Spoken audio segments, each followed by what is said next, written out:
Hello, I'm Roubina Khodadin, artist, healer and spiritual guide, here on Nadiya's channel to give you some tips about how to get to your North Node, and that applies wherever the North Node is in your birth chart. First of all, what does the North Node sort of represent? Broadly, we say that the North Node represents the life purpose, represents where your soul is going, represents maybe some of the lessons that we need to learn. So there are many videos actually that tell you how you can analyze your birth chart in detail, like looking where your South Node is and where your North Node is, and analyze everything and see how you can get to the North Node. So this video is not about that. This video is about helping you to get to your North Node without all this analysis. So in a more direct and efficient way. Let's face it, right? The North Node is pretty much about the soul. It's pretty much about how the soul can accomplish whatever it needs to accomplish in this life. So, following that logic, if we link to our soul on a very profound level, then technically we should get to our North Node, isn't it? So, by the soul, I mean the part of us which is the invisible part of us, which is not linked so much to necessarily to our rational mind. It is maybe the part of us which knows us better than ourselves. It is also maybe the invisible force that is within us. And this invisible force is linked to a bigger invisible force, which we can call the universe, the divine, God, whatever. So, following that logic again, the more we link to our soul, the more we will learn to encompass this higher force, and we will naturally get to the North Node. Actually, the North Node will come to us. So I will not demonstrate, because we will need many years, right, if I have to demonstrate that. But I will give you the main steps to go about so that you can connect your soul on a deeper level. Okay, what is the nature of the soul? In its original essence, its original form, the soul is joyful, the soul is pretty light, the soul is pretty spontaneous. So one of the easiest ways to connect to our soul is to nourish times where we feel joyous and spontaneous. So I will ask you spontaneously, what brings you a moment of lightness or joy? A moment of lightness or joy that doesn't depend on somebody, that doesn't depend on external circumstance. What I mean is, it's not about when maybe we go out or watch a movie or whatever. Really, what brings a few seconds of joy, of like pure lightness in your life? So maybe, let's say, if it is for you watching the sky or anything really, or even watching a drawing or whatever. So I would encourage you to take in those moments. So breathe in when you encounter that moment. Breathe in, breathe out, send that moment into your heart space. The heart space is here, nothing to do with the chakra, the heart, nothing to do with the organ, the heart. I talk about this more on my series on my channel, which will be linked up in the description box. But for now, it's just about nourishing those little moments, even if we don't necessarily feel the joy so much, because depending on our path and our life journey, it might not be easy to feel that joy, but at least think about maybe a moment or some moments that bring you lightness. When is it that you catch that lightness? And once you catch it, breathe it in, breathe it out. I send it to my heart, because really we keep talking about the soul, but the soul, we can't get to it just by rationalizing things. We get to it through the part of us which is more subtle. So is that too simple to be true? I mean, is that possible? Yes, of course it is possible. It's not the only way, but that's the kind of the most accessible way, one of the most accessible ways. So simplicity is something that sometimes we forget. We forget that because the soul is that invisible side, the soul is linked with the kind of divine intelligence of the universe, not our human analytical mind. Sometimes we forget that it is by nourishing simplicity and our childlike qualities that we will more likely be in touch with our soul. Of course, we aspire towards a profound connection, because when we say, a soul-to-soul connection, it's something profound, it's not shallow, right?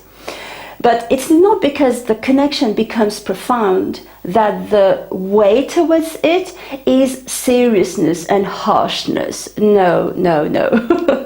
Actually, amongst the people that I guide, when I guide people, I realize that one of the biggest hindrances that they encounter is the fact that they take all this linking with the soul so seriously that they sort of put a barrier themselves towards linking up with their own soul, because they so much desire profoundness that they forget that the original nature of our soul is pretty light. So nourishing our childlike qualities will and releasing some seriousness about the matter will most likely get us to a profound connection, as contradictory or paradoxical that might sound. Because let's say you want to dive in the deep ocean and you're ready. I've never really done diving, but imagine you dive in the sea and you want to encounter these deep blue waters. If you go there all anxious, if you go there all stressed, possibly you won't feel that profound connection to the sea. I hope that makes sense. And again, as we're talking about simplicity, I'll give you another example, and that is also linked with the element of silence, which many people talk about silence in meditation or whatever. But if you think about it, if we need to connect to something and we always watching 100 millions of videos about it, and we always thinking and talking about it, the actual connection might be difficult. So taking moments of silence in our day to breathe in and breathe out, and maybe give the intention to the soul, because the soul is a part of us. Maybe if we're not connected to it completely, we might have glimpses of it, and then it sort of evades and you don't know how to get there. So by giving ourselves a moment of silence and simple moments like that, our soul is more likely to come to us, to touch us enough so that it can also give us some messages.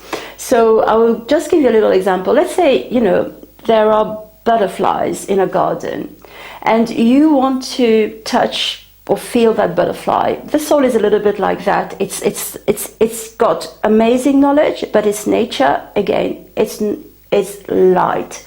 So if you want to touch the butterfly, and as soon as you see the butterfly, you start Googling about what type of butterfly it is and all that. Of course, the butterfly will be gone, right? But instead, if you stay a bit silent and just kind of, maybe play with it sort of in your head or play with it, there's more chances that the butterfly will stick around. And I'm talking here of personal example, right? And I give many more examples on the series of how to connect your soul, which is on my channel.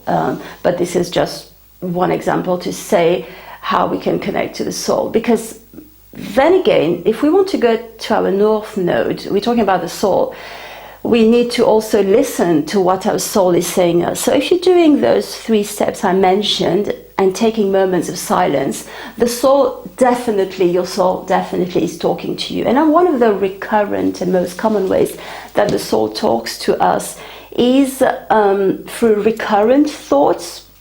So throughout maybe many years, you might kind of see that you've got some recurrent thoughts, and I suggest that we honor those recurrent thoughts, because maybe the recurrent thoughts might not be easy, because let's not forget, going to the north node is not an easy job, in the sense that the path can be easy, but it challenges us. So let's say the recurrent thought is that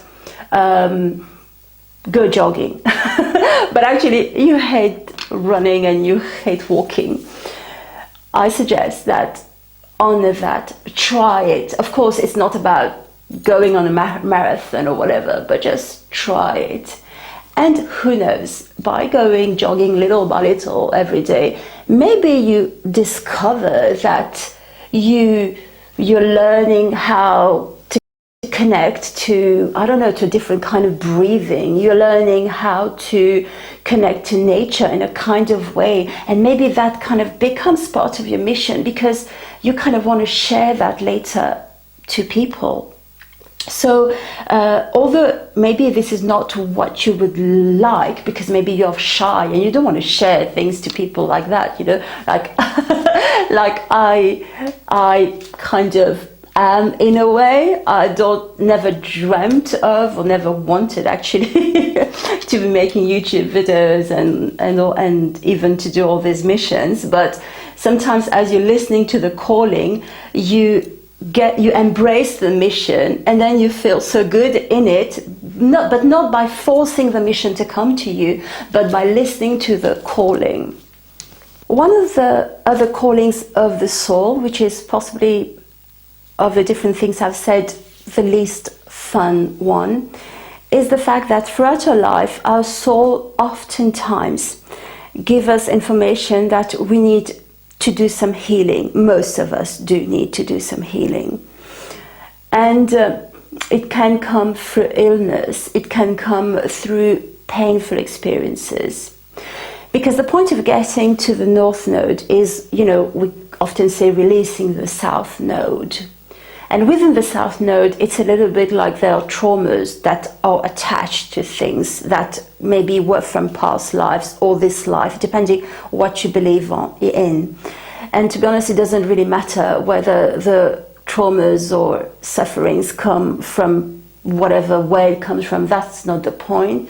The point is that as we heal from our past, the north node is easier to get to, because freeing the space from the past is opening spaces for the future. I'm sure you've heard that kind of talking before, but I'm talking about it more from a soul's perspective, because sometimes people say my soul is hurt, but it isn't the soul that is hurt, even because we feel it so profoundly, the hurt, that we think it is the soul. But the soul is not hurt. The soul is linked with this invisible power. So the soul has got the power to bring us towards our healing. So as you're doing a healing journey, definitely the north node is, I know it's not a star or whatever, but let's imagine it as a star for a second.